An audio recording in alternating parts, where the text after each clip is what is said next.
अस्सलामुअलैकुम my YouTube family and friends. आज मैं आपके लिए लेकर आई हूँ बड़े ही मज़ेदार से मैदे के पराठे जो हम बनाएंगे ढेर सारी वेजिटेबल्स के साथ।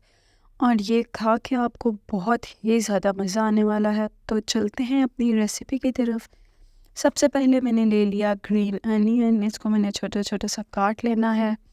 और साथ ही आपको बताते चलूँ कि जो भी हमारे चैनल पर नए हैं काइंडली हमारे चैनल को सब्सक्राइब कर लीजिए और वीडियो को लाइक और शेयर ज़रूर किया करें।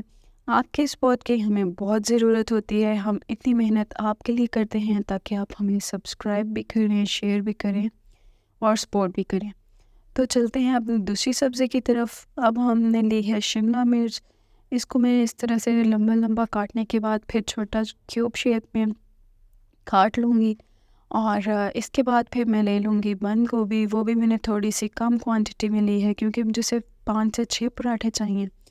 अगर आपने ज़्यादा बनाने हैं तो आप अपनी वेजिटेबल की क्वांटिटी और मैदे की क्वांटिटी भी मैं आपको जब बताऊँगी तो आप ज़्यादा कर सकते हैं। तो इस तरह से सारी वेजिटेबल्स काटने के बाद मैंने उनको अच्छी तरह से चॉप कर लिया। चॉप करने के बाद मैंने 1 से डेढ़ कप मैदा लिया था, उसमें मैंने थोड़ा सा नमक ऐड किया। फिर मैंने उसको अच्छी तरह से मिक्स करने के बाद उसमें ऐड कर दिया सिर्फ 1 अंडा और साथ ही पानी ऐड करके मैंने उसको मिक्स किया।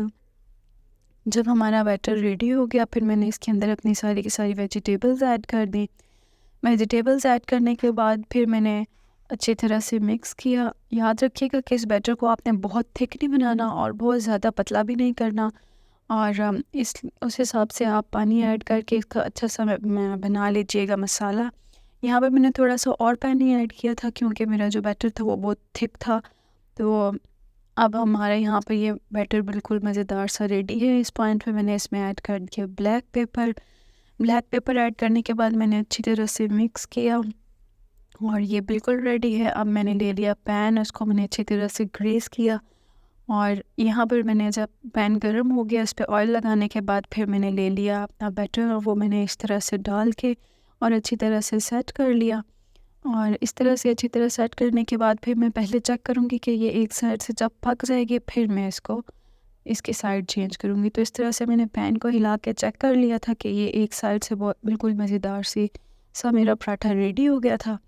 अब मैं इसके ऊपर लगाऊंगी ऑयल। अच्छी तरह से ऑयलिंग करने के बाद मैं इसको साइड चेंज करके इससे अच्छी तरह से पका लूँगी ताकि बिल्कुल कच्चा ना रहे। और इस तरह से ये हमारा पराठा बिल्कुल रेडी है। और इसी तरह मैंने फिर दूसरा बनाया, उसको भी जब मैं साइड चेंज करूँगी तो पहले मैं चेक कर लूँगी कि ये पक गया है और फिर इस तरह से इस पर ऑयल लगा के और बड़े मज़ेदार से हमारे 5 से 6 पराठे रेडी हैं। आप इसको ज़रूर ट्राई कीजिएगा और मुझे ज़रूर बताइएगा कि आपको ये रेसिपी कैसी लगी। दुआओं में याद रखिएगा। मिलेंगे अपनी नेक्स्ट रेसिपी में। तब तक के लिए मुझे दीजिए इजाज़त। अल्लाह हाफ़िज़। और मुझे ज़रूर कमेंट्स करके बताइएगा कि आपको हमारी रेसिपी कैसी लगी।